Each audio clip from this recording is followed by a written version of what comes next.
I just got Yeah, back. where'd you get back from? From a 10-day silent Vipassana retreat. What the hell is Vipassana? It's the idea of a meditation technique that lets you see things as they are. So you are meditating 11 hours a day.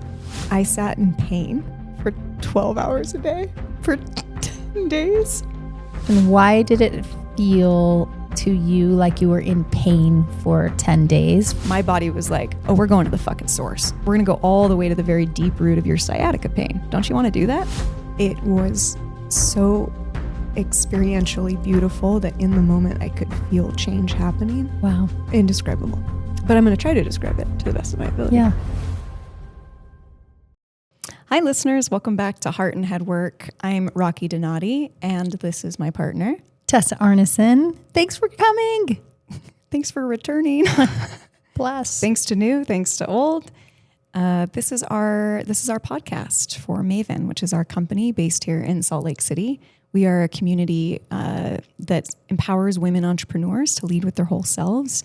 And this topic is all about leading with your whole self through our little, what we like to call meet the moment, which is our version of presence.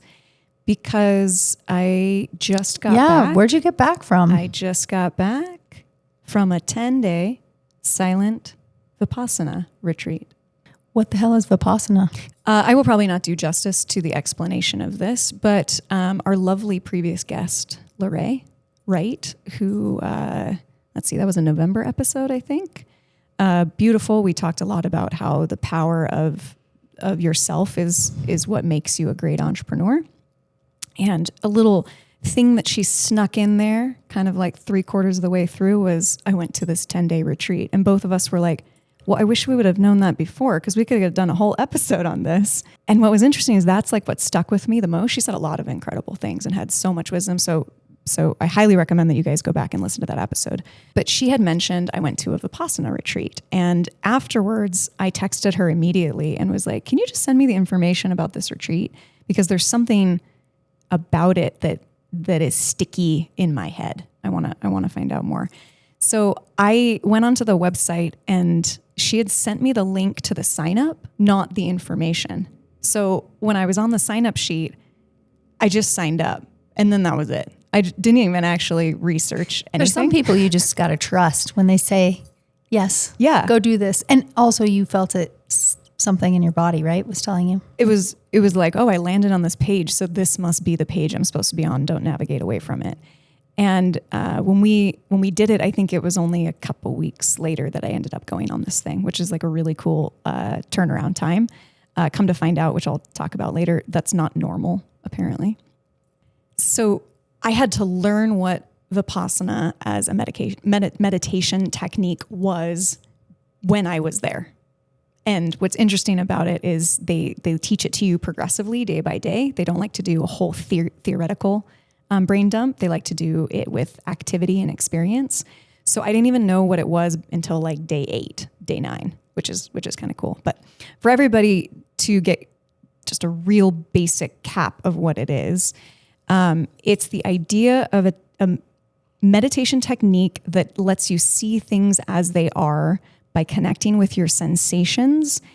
And you're doing this without any verbalization, like a mantra. There's no visualizations. There's no guided meditations. You are literally just sitting with yourself. And the goal is to be aware of what your body is physically happening. So that means your senses. What are you smelling? What are you tasting? What are you doing? And then the real key to this technique is that you don't react. And the only way that this makes sense is if I give you a little bit of background on what that even means. So my understanding is there's 5 sense doors, right? We got our eyes, we see, we got our taste, we got our skin, we touch, and we come in contact with things all the time. And when we come in contact with them, we have a reaction. That's the old theory. This theory, which is way, way, way older because it's been lost 2,500 years ago by Buddha, is that there's a middle ground. You actually experience something like I hear a bird. You experience a sensation on your body. Maybe that's a tingle. And then you react to it. And the idea of Vipassana is that you are paying attention to sensations. You're not skipping over, which is where most of us are. And when you do this, when you focus on the sensation, you awaken in a much different way. And then you choose not to react. So like a bird sound for some people could be really pleasant. For other people, it could be really unpleasant.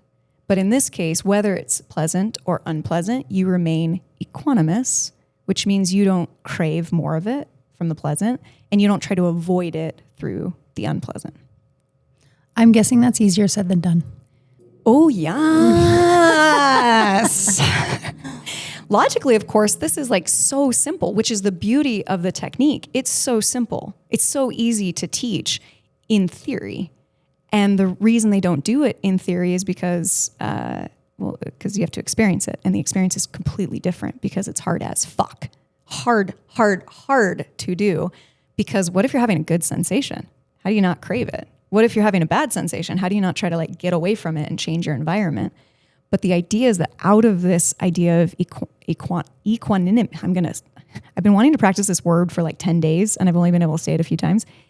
Equanimity, by practicing it, you actually gain more quote unquote happiness or peace or joy because nothing really affects you. You don't have a reaction to anything. Mm-hmm. So if quote unquote unpleasant things come to you, you're not like, ugh, I can't handle this. I want to get out of it. You just kind of like let that moment be exactly what it is.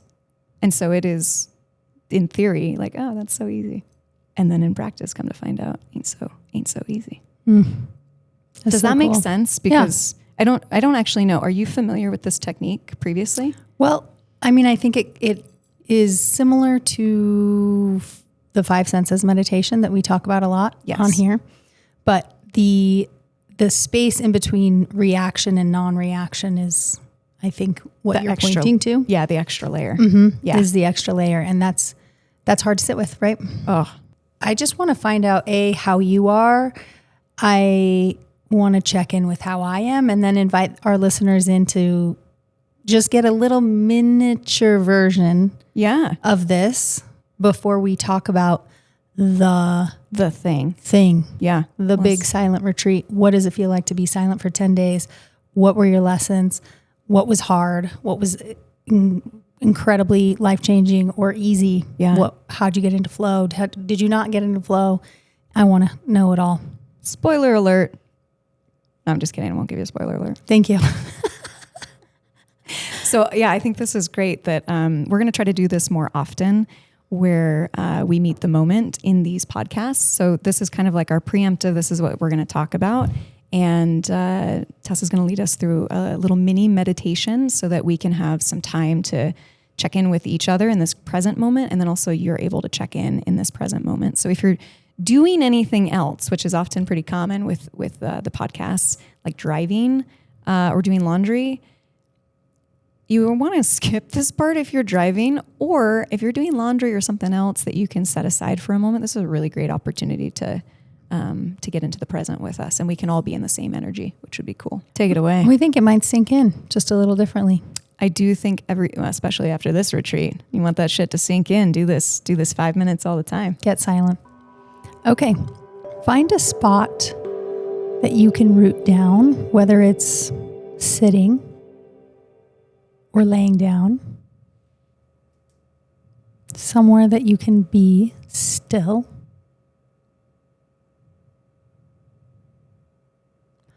And let's feel yourself be held.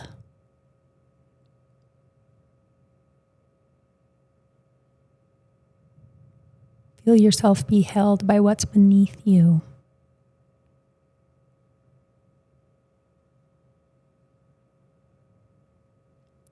Your seat,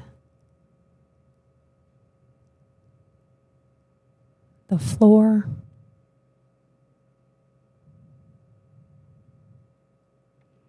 the ground beneath you, the earth,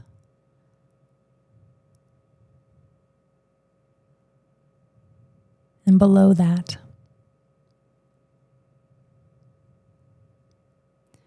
what does it feel like to be held? Can you soften in any way?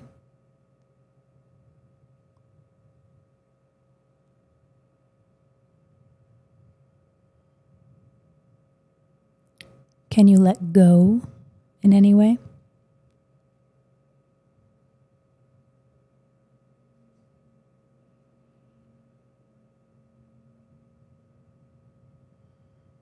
Can you deepen your breath, maybe lengthening your inhale?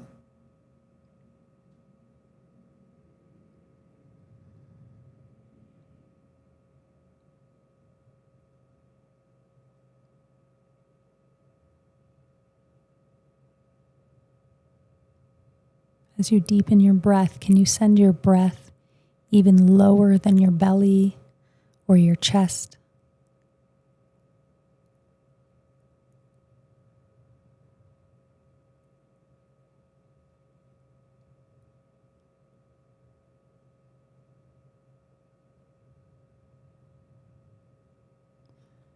Because you're being held here,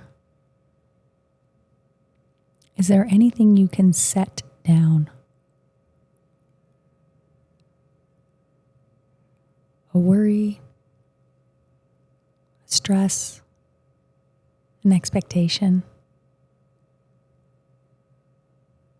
Sometimes even just opening your hands here and letting that drip out.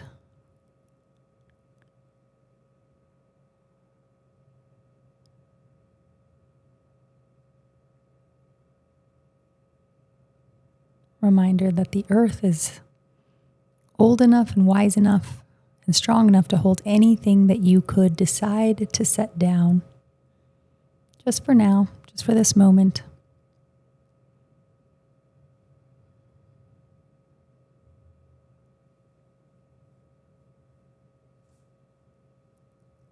Take note if you have any shift. And you might not.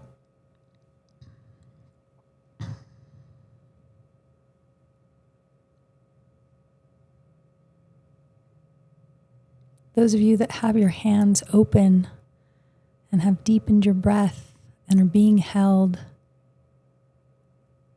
that hand opening can also be a space to receive.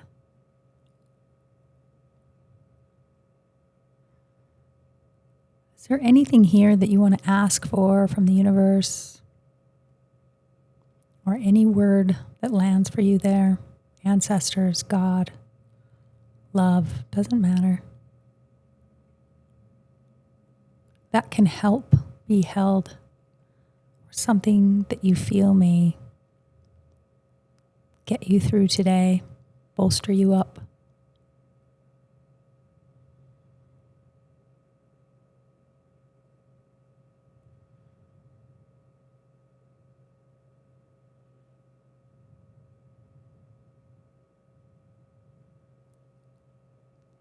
Can you let that word or that thing drip over you at the top of your head and drip down your face and your body and sink in?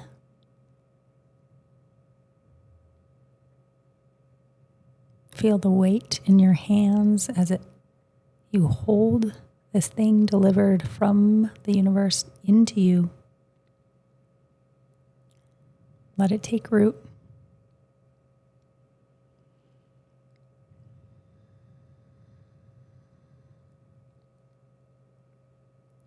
Let yourself come back to your breath, back to that long inhale.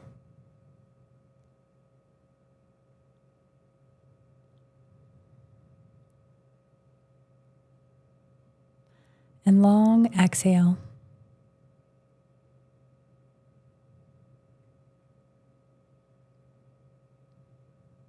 One more.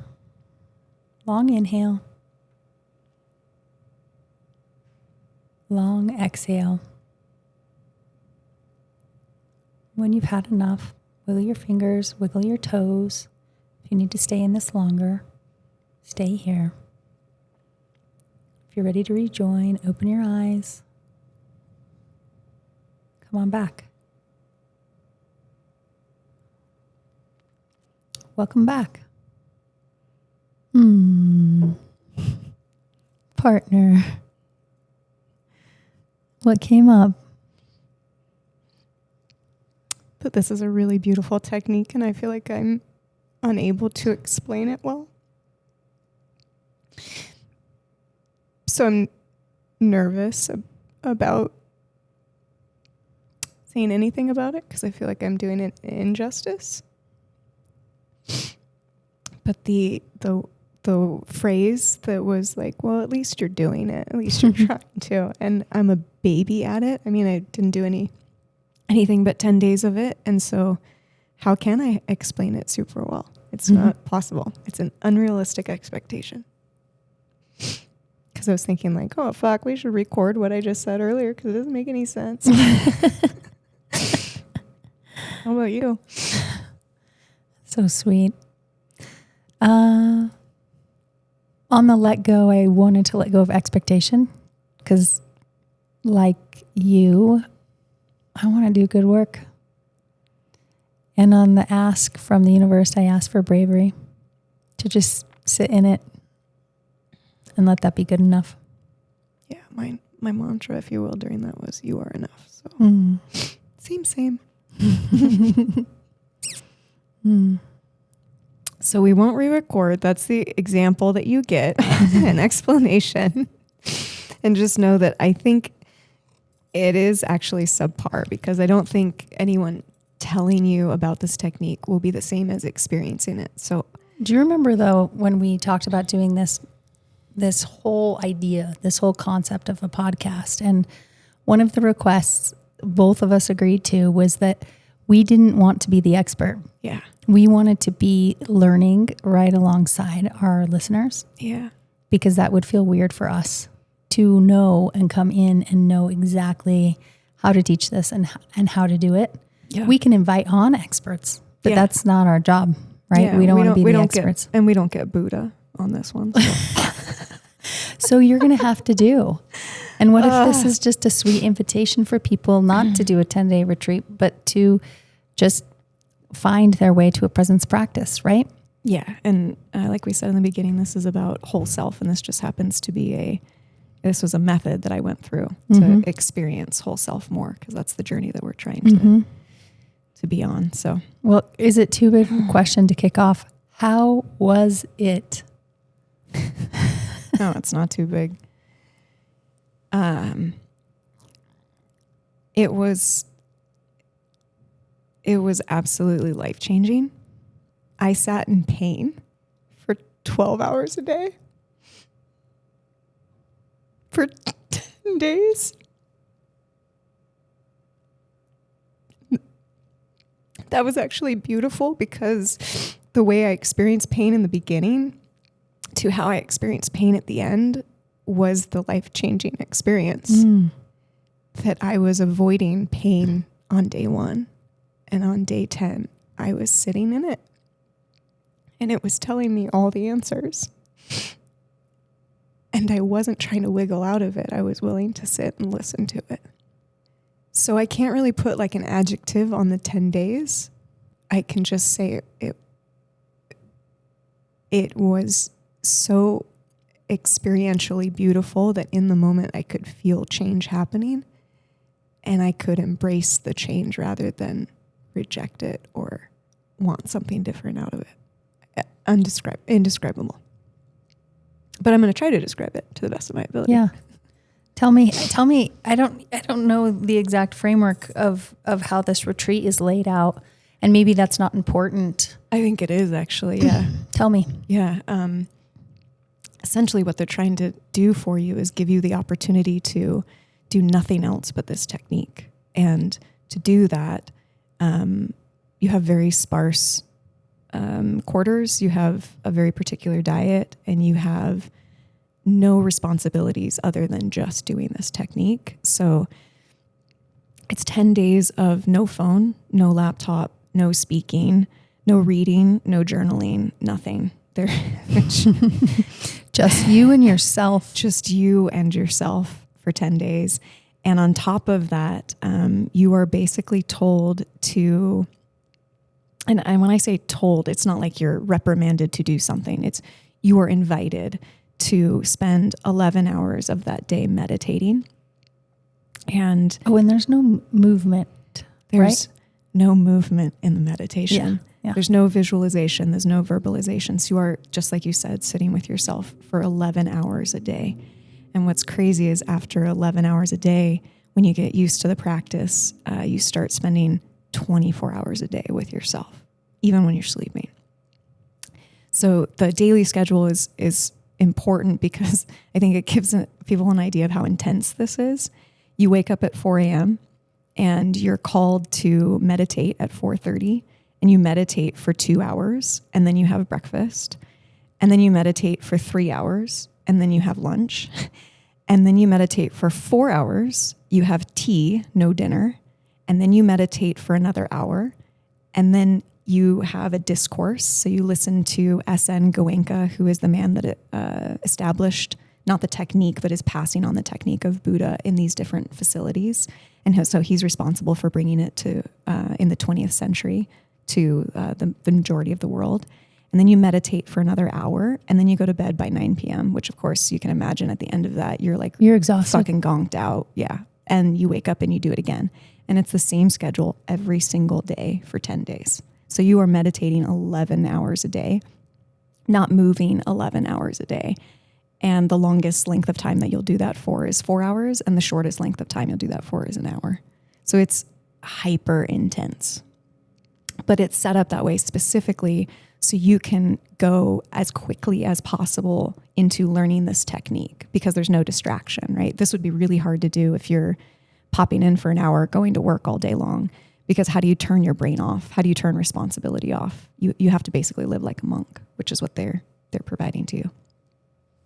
So yeah, that's the thing. And like I said, I had no idea what this was. So I didn't plan for anything. I just went off the list of what they emailed me like a week before, packed it. And the facility is beautiful. It's located in this one in particular, but they're all over the world. This is located in Idaho with lava hot springs.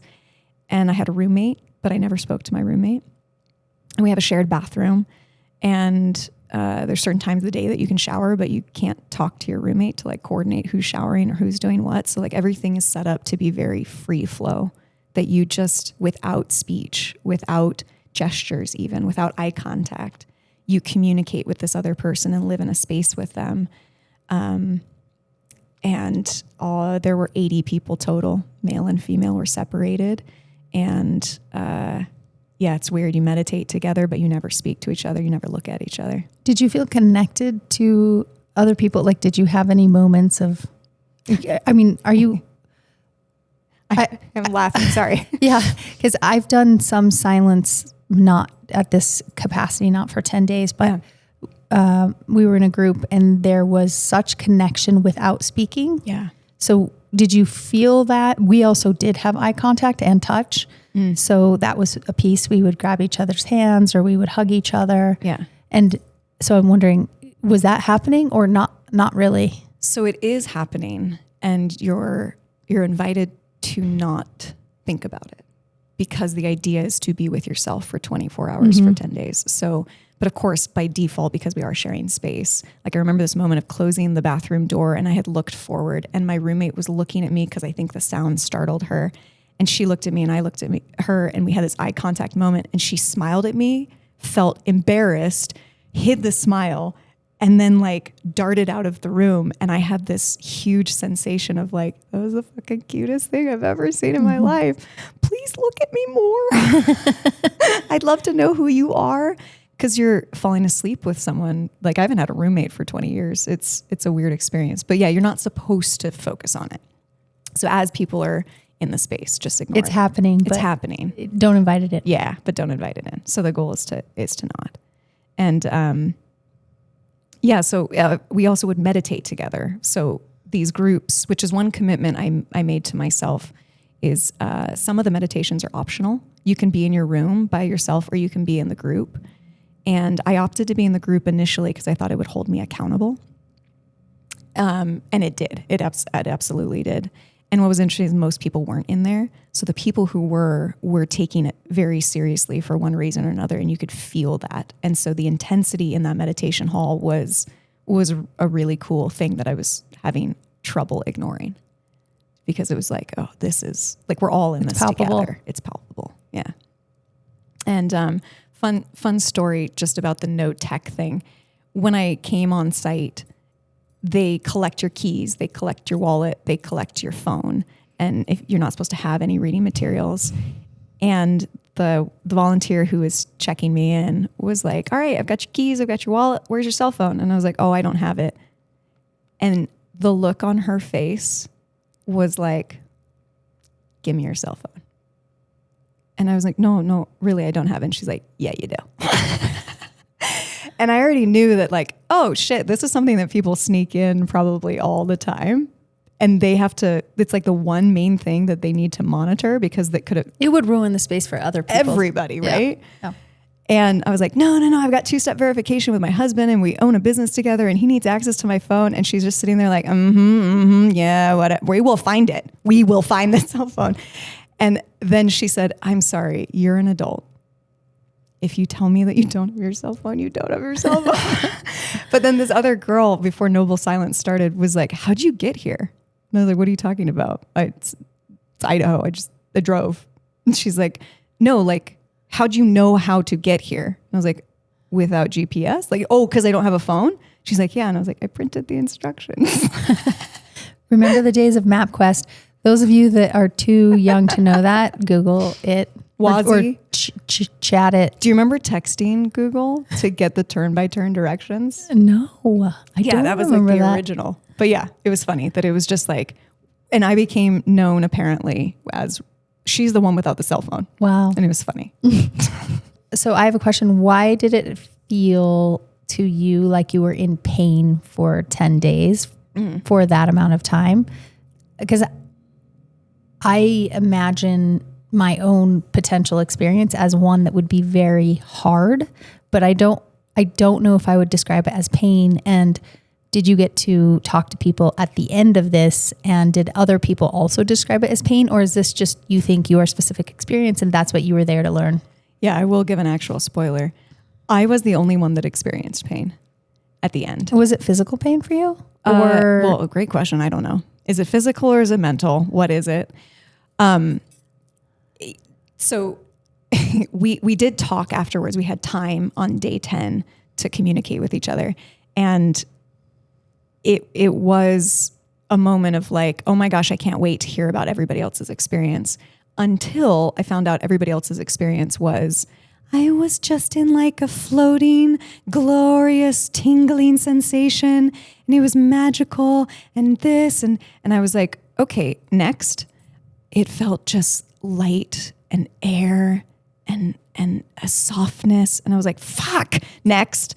And I went through everyone, and it was like, was no one experiencing a fucking jackhammer in their back? Was no one experiencing a bulldozer moving their body around and pushing shit into other shit? Was no one feeling like someone was with a scalpel, like peeling each layer of muscle away from each level of muscle until there was nothing left to me but an emptiness? And no. There was not a single fucking person besides some people initially who were like, yeah, I had some knee pain in the beginning. And I was like, no. I'm not talking about knee pain. I'm talking about shit is getting so deep. I can feel my like heart. Moment one. No. Can you identify when it started and yeah. And what the, is it? Oh, what is the root? What's the root? Oh, I know the fucking root. Okay.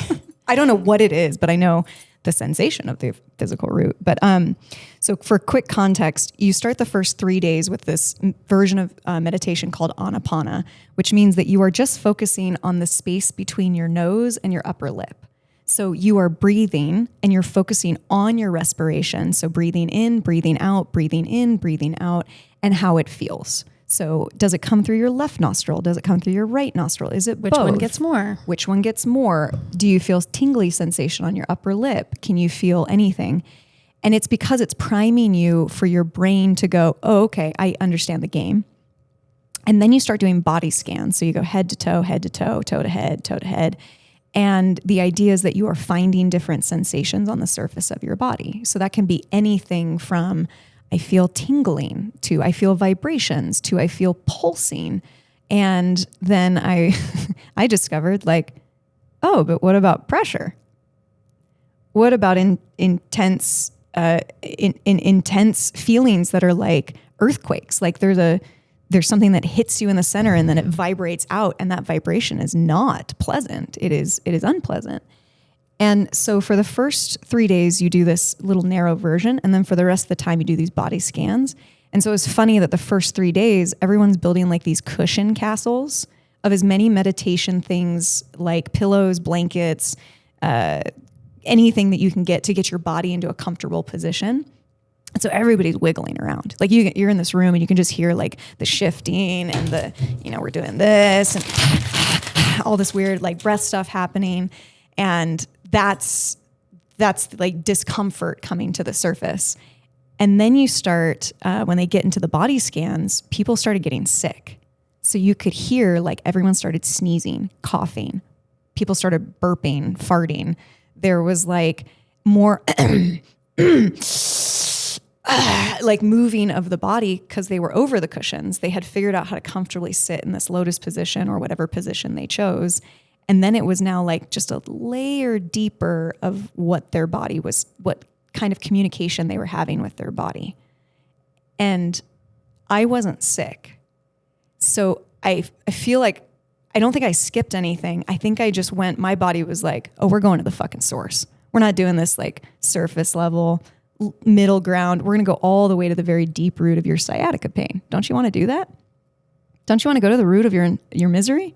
And apparently I was like, fuck yeah. Because my mind was like, if we're going to do this, we're going to do this all the fucking way. Like, we're not going to joke around. I'm not here to sneeze. I'm not here to cough. I'm here to like unroot the material pains of my body and my soul and reach the depths of who I am as a whole person. So let's fucking go, 4:30 to 6:30. I'm not moving. So I think that's probably I was efforting. And so I think I got exactly the energy I put out. Interesting. The universe was like, you want to effort, baby? Let's go all the way. Okay. So it started in my left shoulder, behind my shoulder blade. And it was the most intense feeling. It was like fireworks. And it was like the heat of fireworks, the scattered components of fireworks. And it was huge. It was like the size of a soccer ball. And I spent days just in that. Like, I could not get my shoulder to be out of pain. And what was funny is I was trying so fucking hard. And I didn't even realize I was trying to get out of the pain. I started doing the weirdest shit. Like, I was a sports broadcaster in my head going like, and this is Rocky Donati coming onto the field, and she is a fucking player. This is how someone plays the game like a professional. This is the way in which things happen. Let's watch her work. 11 out of 10, 110%. And I was like, holy shit. My brain just took over the entire technique. And I just now realized that I am breathing, but I'm not paying attention to sensation. So yeah, I was purely just trying to avoid the pain through all these creative techniques, which is a win. I was aware of my mind taking over and no longer allowing myself to experience the sensation, because I was like, oh shit, there's no pain because I'm over here making a whole story up about two guys that are talking about me on a sports field, which is funny because I don't even play a sport. So I don't know why I went to sports broadcaster. I think it was the voice like, oh, look at that. And then like another thing I was doing is all of a sudden I visualized a monkey, because they call your brain the monkey mind. And my monkey was like, let me show you where the good stuff is. And so it was like running around my body and I could see it. And it was pointing out like, ooh, do you feel that tingle? That's a good tingle. Let's go over here. Ooh, do you feel that vibration? That's a good vibration. Come over here. Ooh. And I was like in that, loving it. I was craving it because it was getting me out of the pain. And then I was like, wait. The fuck is this monkey doing in here? I'm supposed to be no monkeying, no visualizations. I got to go back to the core of it, which is I have to sit in the pain. And then another one that I did that was so weird was inner family systems, where you talk about the parts of yourself. I have 3 distinct parts that I've uncovered. And one of them is my twins, who are my like 8-year-old Rocky and Raquel. And then I have Punk Rock, who is my 13-year-old self. And then I have The Rock, which is my like very masculine 25-year-old self when I was working in male-dominated industries. And so these 4 characters technically showed up in my head, and they were controlling different sensations. So it was like these twins represented the tingles, and they were like running up and down my body. And I was like, oh, twins, I can call in the twins and they can create the sensation for me. And then punk rock was all about heat and cold. And I was like, cool, I can feel temperature. And now I have the power of temperature through punk rock. She's making me hot. She's making me cold. And then the rock would show up, who's super sexy, by the way. That's how I envision myself as a man. The rock shows up and he's just like showing pressure, like just pressure, but not necessarily in a painful way. And then again, I was like, wait, hold the fucking phone. What the fuck are you four doing here? Get the fuck out. We got to get back to the pain. So it was interesting that early on it was cushions, and then it transitioned to making shit up that was super imaginative and creative. And I was loving the experience of it, to try to go from unpleasant to pleasant and have control and power over what was happening in my body. And of course, that's not the point. So then came the next phase. But before we go on to that next phase, I'm really curious, because I'm thinking of, some of you might have heard this through a previous podcast, but Rocky went through a really, really big back injury where she lived with pain for, would you say 18 months? Like, yeah, I think like 3 maybe actually now. I think 3 this years? was 2022. Yeah. Was it? And it was a really hard, big thing for her. Physical pain is chronic physical pain, as many of you know, is one of the hardest things to work with. And her and I were working together weekly in the Pilates studio, working on functional movement, teaching her body how to work with pain, but also learn how to move differently so she could stay out of it. Because that's the thing. I didn't have an injury as like a snapshot moment in time. I didn't hurt my back in any way. What we were discovering is that this was death by 1,000 cuts. Yes. I had been, sitting poorly in front of a computer for long hours. Mm-hmm. And I had developed a bad posture, but also just like a lot of stress that I think manifested itself in my body from those years. Mm-hmm. And so, yeah, we were unwinding that. Yeah. And so I bring that up because one thing that was so interesting during that time when we first started working together is the fact that you could feel the physical pain, but you really had a hard time being connected to your body from these different body parts. And it sounds like, and over the course of several months, or, at least maybe 3 months, she started to be able to tap into what her body felt like. Because I would say, well, where do you feel this in your body? Or can you lift from here? I don't know. It's huge. I can't. Yeah. I don't know. Just get me out of the pain. Just get me out of the pain. Yeah. So she was running away from this pain and also just couldn't sit in her body like, hey, what about if we use this muscle instead of this one? And it was really difficult for her to tap into those areas. And so over the course of several months, she did. And the backside it took a really long time to even get to, hey, identifying. Tessa, thank you for asking. I am feeling my pain as sort of like my low back. But even that is like that's gross. Huge. It wasn't like you could touch a finger and say, it's the root is here. I know it. And here's why. And that's it. And that was not available to Rocky in the beginning. I'm using the word dissociation, not in like a mental way, in like she could not pinpoint physical pain. So then it was real tricky to work with from a healing standpoint, because in order to heal that, you need to be in your body. Yeah. So we spent a lot of time in the early parts of her healing, just getting her back in her body and working in the areas that she could feel. Which is through breath work, which is where we spent most of our time. Like, we didn't actually exercise. We had to go all the way to basics one, which was, can you breathe in and out? Can you move where your breath is? Mm-hmm. And yes. And so this is where we started. And I bring this up because holy moly, I'm just hoping also that you're look at the progress you've made in these. I know. I'm so fucking good in this space of a woman just a few years ago could not even identify how to move from, hey, I want your left lat to initiate this move, to now this moment in between my shoulder blade and my spine, the size of this, that I could feel through every part of my body. And then I could assign these different family systems, the twins, to give me a sensation. That is just gigantic progress. So Totally. I'm just saying, like, I know. bravo on I know. that. I didn't That's want to skip to the spoiler, which was I'm so fucking good at this. Just kidding.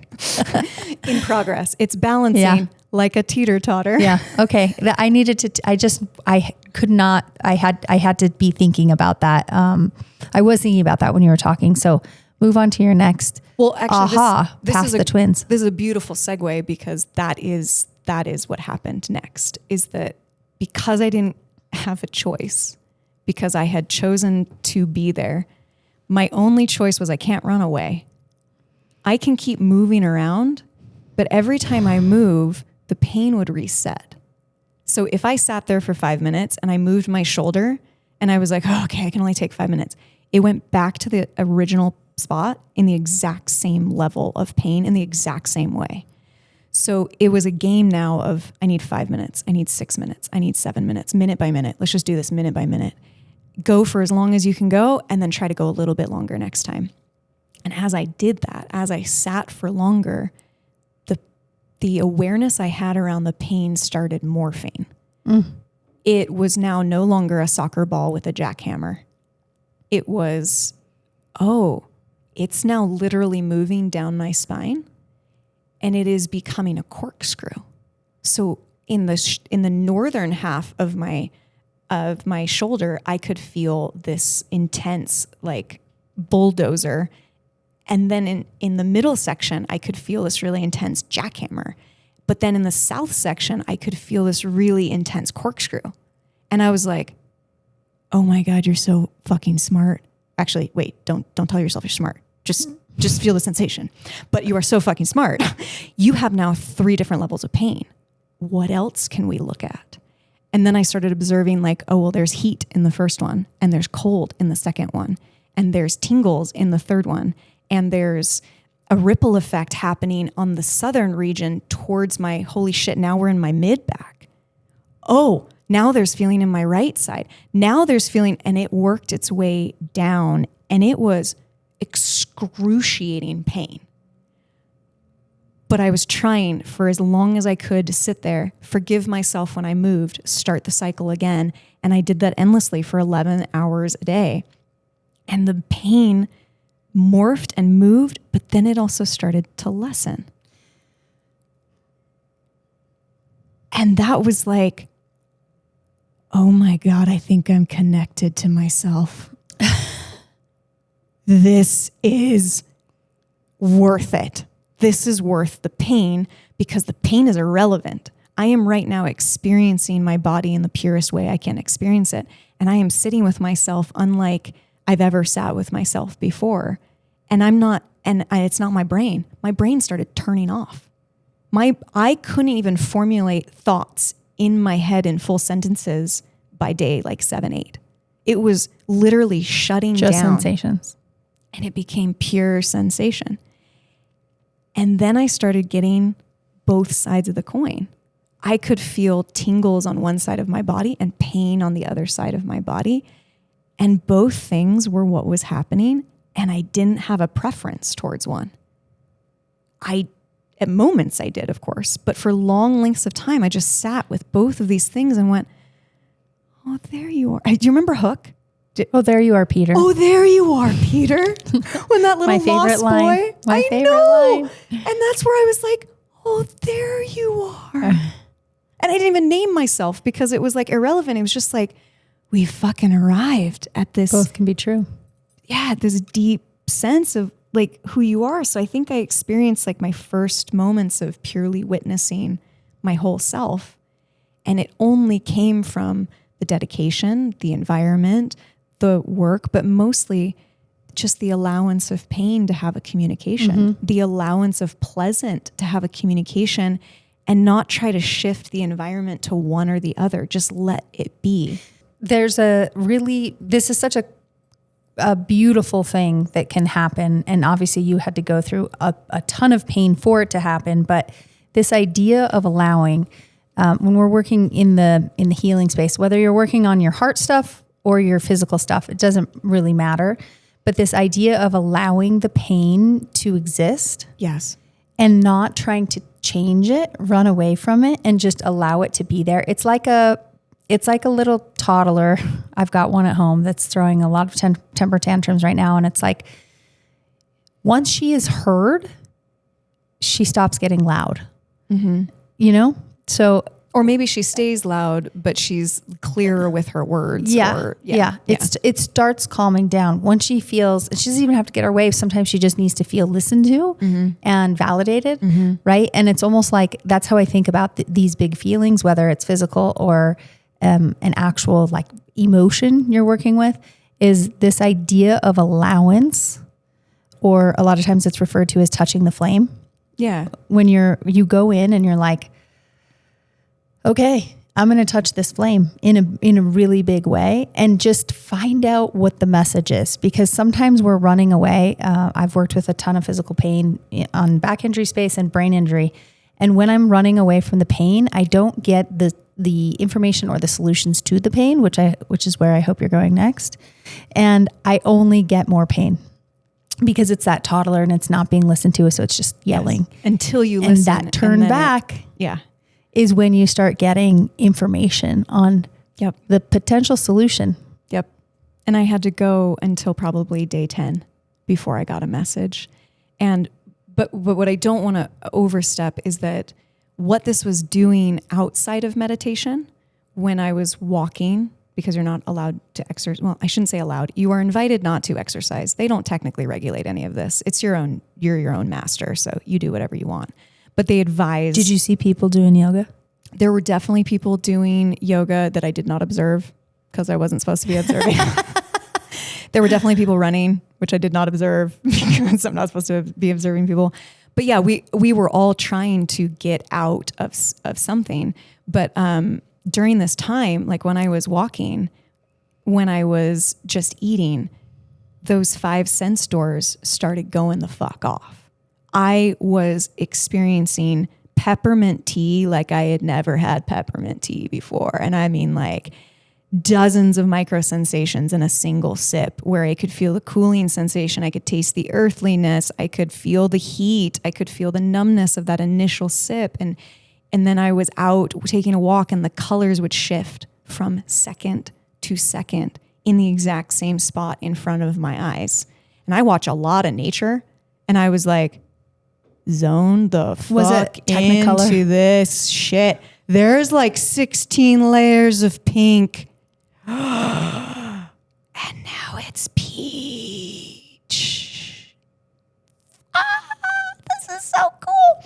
So those things. And then also that like the energy was shifting. Like my body would feel different interacting with different things. Even like inanimate objects. I felt the chair, like when we were meditating earlier for our meet the moment. What does the chair feel like? Like my tailbone could feel a chair, and my muscles could feel the chair. And like this chair became the sexiest chair I've ever sat on, because I was just like, oh, hello there. And then even the cool part about this is food started tasting different, and the quantity of how much I wanted to eat was shifting. I also saw you eat lunch today, and I was just each bite. I know. Each bite, I'm like, savoring this fucking carrot. Whoa, man. I wanted to be like, dude, try this carrot. I mean, like, eat this carrot. And it's just a roasted carrot, right? But it's like, no, it's soft, but it's also, it's got this like texture to it that's sort of, I don't know, I felt like a food critic. It was really, really cool. And then time started to go slower, which had its pains and his pleasance. So time would go slow, meaning like when I got that break, when I got that 1 hour break in the middle of the day, it was like, oh, thank God, this feels like 4 hours. But then I would go into a meditation for 4 hours and I'd be like, fuck me, this is 16 hours. You got to, fuck. So it, and the idea of Vipassana is anicca, which is things are changing. They're arising and passing, whether they're pleasant or unpleasant, it doesn't matter. They have the same characteristic, which is passing and rising and passing and moving through it. So once you accept the change is going to happen, whether it's painful or not painful, you just let it happen. And so that's what was happening. So that was freaking beautiful. Wow. I could feel like the retainer moving my teeth around. I could feel my fingernails growing, which also, when you've been silent and you have no one to talk to, makes you feel like a fucking crazy person. Because I'm like, am I feeling my nails grow or am I just going crazy? But then I was like, ooh, why don't we sit with it and do a little meditation? You're not going fucking crazy. You're cool as shit. Look at you. You can grow your own fingernails. You are growing your own fingernails. Holy shit, you have fingernails that are growing. And so it was just a really cool transition, even though I was sitting in pain for 11 hours. You said you had some big messaging come in right at the end. Oh, yeah. That really helped you understand why you were the one of 80 people that had to sit in pain. Like what was the, I don't know, was it a why or was it a, oh, now I understand myself. I needed to feel my whole self. And so I had to feel this physical or maybe mental pain. We don't know. It doesn't matter. But did you get some of that aha as to why that was your journey? I am hesitant because all of my ahas may be monkey brain talking, but I did feel like I got the message that you wanted to go to you wanted to connect with yourself, and you had spent so long being disconnected from yourself, and I wanted connection so badly, so intensely, because I'm a pretty intense person. I don't really slightly dip a toe in anything, that I just went into an experience and got exactly the type of energy that I put in, which was intensity back. And I think that was my big takeaway, was the way in which I show up will forever be the way in which I receive. Can you say that one more time? Maybe. The way in which you show up is forever be the way you will be received. Yeah. The way I will receive. And that I will always be the master of my own mind, where I will choose my reactions for here and forevermore. And it may not be the right choice, but I will forever but now be your choice, and I will be aware of it. So that was cool to test on day 10 because we got to talk. So they go from noble silence, which is no talking, no gesturing, to noble chattering, as they call it. Because everybody's just like, oh, thank God. Like now we can like, blah, blah, blah, blah, blah, and everybody's just going off about what it was. And that's when I, of course, learned that it was like, wait, nobody else is in pain? Oh, cool. You gotta be fucking kidding me. But it was cool because I started conversations with people with honesty because I wanted to hear their conversations in honesty. And I went into things with, like, you're not supposed to touch each other, but I went into things with, I want eye contact, so I give eye contact. I want to have this experience be quiet, so I speak quietly. And like I've been doing obviously some of that because I think I'm intentional to some degree for a long time, but this was just hyper intentional. And by the end of the day, I knew everyone's name and I knew like their background and I had done it so quickly and I didn't even realize all it took was, I want to know who these people are that I've been experiencing this with, but have no context for. And so I'm going to show up with the energy of, hi, I'm Rocky. How was the experience for you? Not to have them ask me how my experience was, but purely because it was like, tell me about yourself. Curious. Tell me I want to know. And and then I became, which is weird because I'm not a super social person.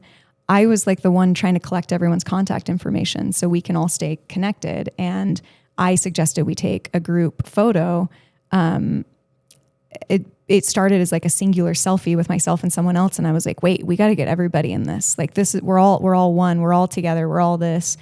And that energy, people were like, I don't want to be in the photo. I don't want to do that. And started running away. And I was like, no, I'm not going to force you, but like, I'm going to look you in the eye and tell you like, I want you here. And that person was like, I want to be here. And I was like, yeah. And normally I would have been in an ego spiral where I'd be like, I'm so powerful. I made that person do this. But this time it was just like, the energy you put out, man, is the energy you receive in. Fuck yeah, that's power, but like the power of the higherness, man. Like totally different type of voice is talking in my head. And I was like, oh, cool. At this moment, Rocky at 40, her part is a surfer dude that hopefully sounds like Matthew McConaughey. Absolutely. I hope she does too. And we will call her whatever. I'll come up with a name for her, like punk rock and like the rock. She'll be, she'll probably be Rock-Roo. Buddha Rock. Oh, Rockito. Oh yeah, It's probably one of our team members called me Riquito earlier, and that'll probably be this version of like, yeah, man, we're just all together in this. You wanna vibe? I was really excited for today because I was thinking back. I got to pick up a friend of mine after her Eat, Pray, Love journey all through the world. I got to pick her up in Bali, and those first few days, she hadn't been with anyone. She'd been traveling solo for, I think did she do it for a year or 6 months? A long time. Yeah, either way, that's cool. Either way. And we show up in Bali to pick her up, me and a few girlfriends. And I'm not joking. She spoke and she did all the things. You know, she did a silent retreat. She did some meditation teacher training. She spent some time in India. She went to Bali and taught some yoga, took some yoga. And she, no joke, spoke in parables for the next 10 days. Her inner wisdom voice, her Matthew McConaughey was like, and I was thinking, I can't wait I wonder how Rocky's going to speak. And the thing that I am very pleased to learn is that you still say fuck. That's great. And that your hug was really long this morning. I really loved that. Yeah, I actually don't feel like a different person, which is one of the things I was curious if I would come out sounding different or doing, but no, I am me. I just feel a deeper connection to myself in the pieces that really are myself, which is not a super short hug with you guys because I love you guys. I want longer hugs. And so like, it was nice to allow myself to do that and not even think about it. Cause it was just like, oh no, the Raquito is showing up and Raquito is a hugger. So like, let's hug this. I love people don't know that I love a good cuddle. I cuddle with my husband all the time. He's just more cuddly than I am. So I'm often the one that's like, and we're done. But for the most part, like I could spend hours cuddling. No one would get that from my personality on the outside, historically. And the last thing on this was like after these conversations with people and hearing that they had these really beautiful experiences, and mine was also a beautiful experience, but it was pain. I realized, I'm actually really grateful that it was painful, because if it had been nothing but high sensations, my personality would have never done the work. My personality would have just fallen into like, this is blissful. I am all powerful. And I could do this all fucking day long.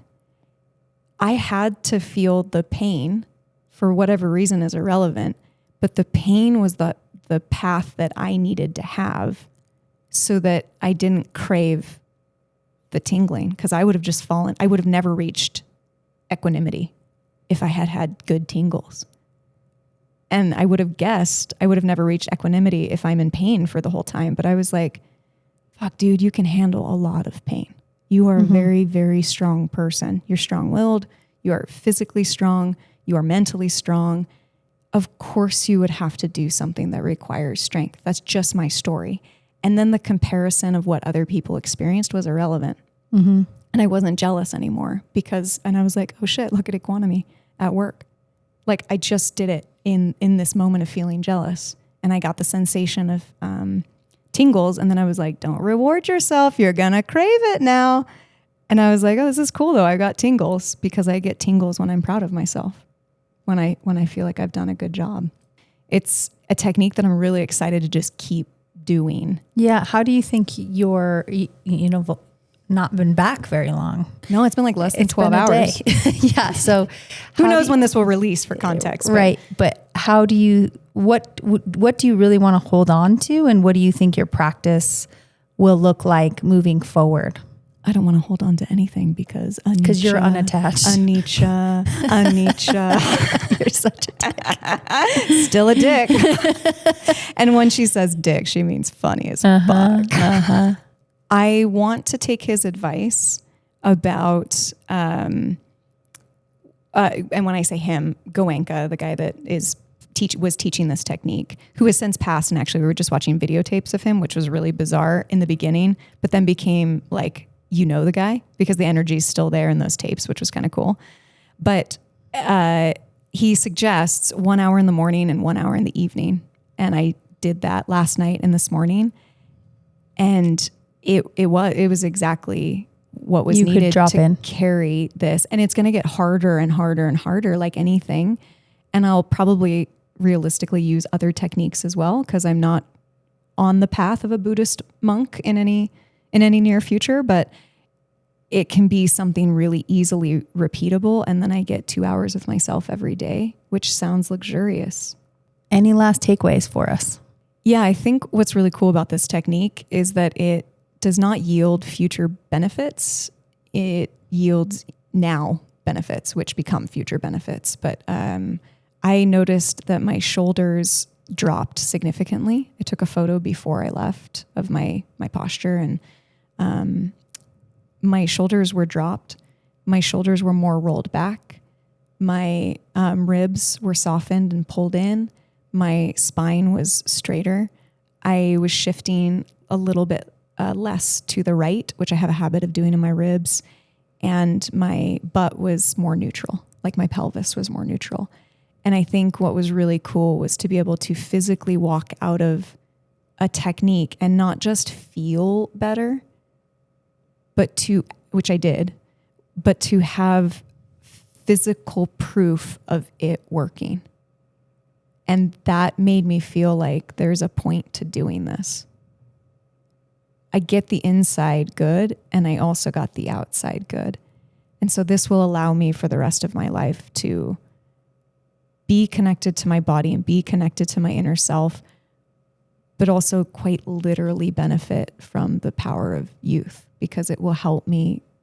I'm fortunate enough to have been brought into this world with a really healthy body. I've never really had any major injuries, and I've never really had any intense things besides this sciatica experience, which, not to diminish it, but compared to other people, I have a really healthy body, and this is going to help me retain a lot of that, because it's the connection between the mental and the physical. It's there. It's really cool to experience. So that's like my last takeaway. I would say also too, if anyone listening is like, wow, this is calling to me in some way, I would love to chat with you, answer any questions. We'll provide some generic resources, like a link to their website. Maybe I'll send you directly to the sign up page and you'll just end up signing up. But you can join our network and we can chat or answer any questions, because I don't want to make this sound culty, but I'm like, everyone should do this. Everyone could benefit from this. It's not going to be what you just heard. It's going to be your story and your version of it. But I do feel very wholeheartedly that you will connect with yourself at the deepest level, not a subtle level. It's going to, not a surface level. It's going to be a very, very subtle, very, very deep, very impactful level, because I saw it in so many people. And it was like, we're all just walking proof of this technique working. So big fan. Really enthusiastic about it. Would love to chat. So hop on the network and chat with us, or reach out on social, and we can connect in some other ways too. But the network is where you can have me personally if you want to talk to Raquito. She's been named.